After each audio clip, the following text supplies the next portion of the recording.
हरे कृष्णा। इस आषाढ़ मास की कथा श्रृंखला में आप सबका स्वागत है।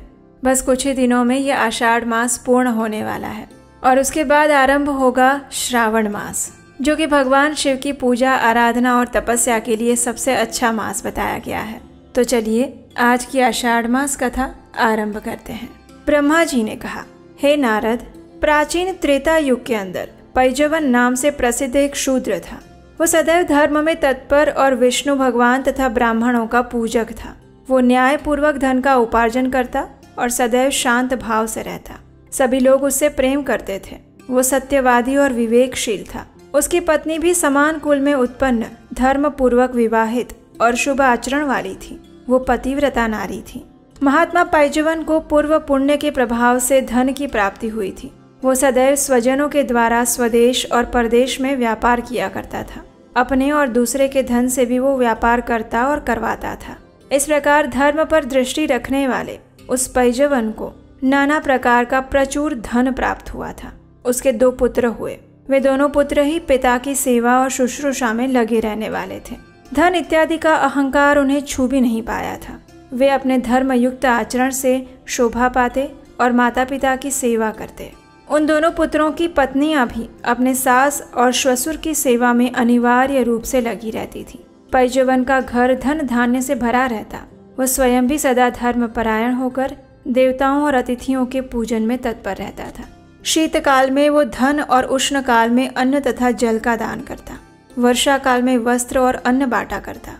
भगवान शिव और भगवान विष्णु के व्रत में स्थित होकर उचित समय में वो बावली, कूप, तड़ाग, प्याऊ, देव मंदिर बनवाता था और चातुर्मास के समय में वो विशेष रूप से भगवान विष्णु के भजन में लगा रहता।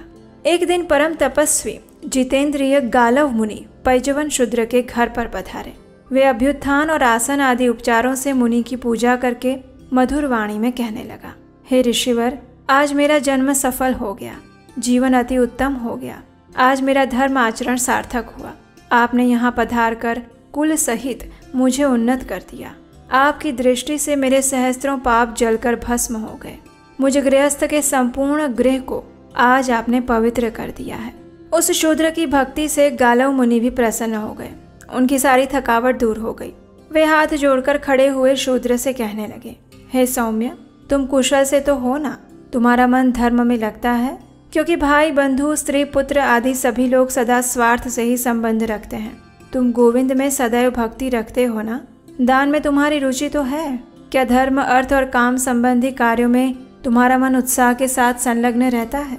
भगवान विष्णु का भजन, श्री विष्णु की कथा, श्री विष्णु का स्तोत्र, श्री विष्णु का नमस्कार, ये सब भगवान के शयन काल यानी कि चातुर्मास में करने योग्य कार्य हैं और अगर वो किए जाए तो वो मोक्ष प्रदान करते हैं।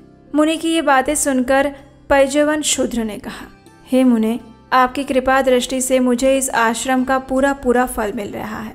मैं आपकी उपदेश युक्त वाणी सुनना चाहता हूँ। आपके आगमन का क्या प्रयोजन है? कृपा करके ये बताइए। ये सुनकर ऋषि गालव ने कहा, हे वत्स, इधर तीर्थ यात्रा में लगे हुए मुझे कई मास व्यतीत हो गए। अब चातुर्मास आ गया है, इसलिए अपने आश्रम को जाऊंगा। भगवान नारायण की प्रसन्नता के लिए आषाढ़ शुक्ला एकादशी के दिन अपने घर पर चातुर्मास का नियम ग्रहण करूंगा। ये सुनकर पैजवन ने कहा, हे द्विज श्रेष्ठ, मेरे ऊपर अनुग्रह करके कोई ज्ञान की बात मुझे भी बताइए। वेद सुनने का मेरा अधिकार नहीं है। वेद सार के जप का भी मुझे अधिकार नहीं। इसलिए विशेषतः चातुर्मास में पालन करने योग्य अगर कोई मोक्ष साधक उपाय है तो वो बताइए। ये सुनकर गालव ऋषि ने कहा, जो मनुष्य शालिग्राम में स्थित भगवान विष्णु का पूजन करते हैं, भक्ति उनसे दूर नहीं है। जिसका मन भगवान शालिग्राम के चिंतन में लगा हुआ है, उसके द्वारा जो कुछ भी शुभ कर्म किया जाए वो अक्षय होता है और चातुर्मास में इसका विशेष महत्व है। चातुर्मास के अंदर जहाँ पर शालिग्राम शिला और द्वारका की शिला दोनों का संगम हो, वहाँ मनुष्य के लिए मुक्ति दुर्लभ नहीं रह जाती। जिस भूमि में सैकड़ों पापों से युक्त मनुष्यों द्वारा भी शालिग्राम शिला की पूजा होती है, वहाँ ये शिला 5 कोस तक के प्रदेश को पवित्र करती है। ये शालिग्राम शिला तेजोमय पिंड है। इसके दर्शन मात्र से भी तत्काल सभी पापों का नाश हो जाता है। उसकी उपस्थिति से सभी तीर्थ और देव मंदिर पवित्र हो जाते हैं। जिसके घर में शुभ शालिग्राम शिला का कोमल तुलसी दलों द्वारा पूजन होता है, वहाँ यमराज अपना मुंह नहीं दिखाते। ब्राह्मण, क्षत्रिय, वैश्य और सत शूद्रों को भी शालिग्राम शिला के पूजन का अधिकार है। ये सुनकर पैजवन ने कहा, हे ब्राह्मण, आप तो वेद वेताओं में श्रेष्ठ हैं। सुना जाता है कि स्त्री और शूद्र आदि के लिए शालिग्राम शिला के पूजन का निषेध है, इसलिए मेरे जैसा मनुष्य किस प्रकार शालिग्राम का पूजन करे।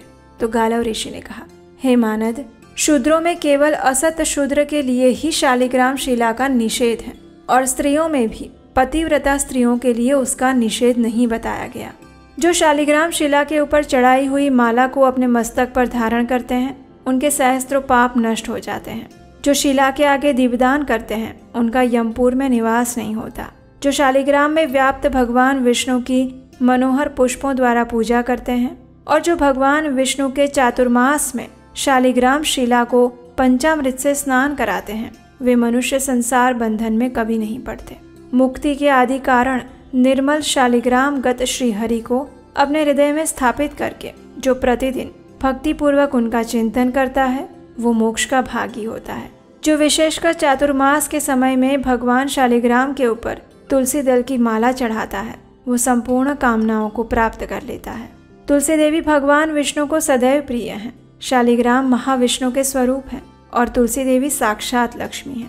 इसलिए चंदन चर्चित सुगंधित जल से तुलसी मंजरी सहित शालिग्राम शिलारूप श्री हरि को स्नान करवा के जो तुलसी की मंजरियों से उनका पूजन करता है वो संपूर्ण कामनाओं को पाता है। शालिग्राम शिला के 24 भेद हैं, उनका वर्णन सुनो। सबसे पहले केशव हैं, उनकी पूजा करनी चाहिए। दूसरे मधुसूदन, तीसरे संकर्षण, चौथे दामोदर, पांचवें वासुदेव, छठे प्रद्युम्न, सातवें विष्णु, आठवें माधव, नौवें अनंत मूर्ति, 10वें पुरुषोत्तम, 11वें अधोक्षज, 12वें जनार्दन, 13वें गोविंद, 14वें त्रिविक्रम, 15वें श्रीधर, 16वें ऋषिकेश, 17वें नृसिंह, 18वें विश्वयोनि, 19वें वामन, 20वें नारायण, 21वें पुंडरीकाक्ष, 22वें उपेंद्र, 23वें हरि और 24वें श्री कृष्ण कहे गए हैं। ये 24 मूर्तियाँ 24 एकादशियों से संबंध रहती हैं और वर्ष भर में जो 24 एकादशियाँ और ये 24 मूर्तियाँ आती हैं उनकी पूजा की जाती है। इनकी नित्य पूजा करने वाला मनुष्य भक्तिमान होता है और जो कोई भी मनुष्य भक्ति पूर्वक इस संपूर्ण प्रसंग का श्रवण भी करता है या फिर उसका पठन करता है उसके ऊपर भूत सृष्टि की रक्षा करने वाले भगवान श्री हरि अत्यंत प्रसन्न होते हैं। और यही थी हमारी आज की आषाढ़ मास की कथा। इस संपूर्ण मास के अंदर हम आपके लिए प्रतिदिन सुंदर पौराणिक कथाओं को लेकर आते रहे और उन सब के साथ साथ कुछ विशेष आध्यात्मिक संदेश भी। अगर आपको हमारा ये प्रयास अच्छा लगा है तो ऐसे ही आने वाली कथाओं को बनाने के लिए आप हमें अपना आर्थिक योगदान भेज सकते हैं। स्क्रीन पर नंबर दिया गया है और हम आपसे मिलेंगे इसी कथा श्रृंखला की अगली कड़ी के साथ कल प्रातःकाल। हरे कृष्णा।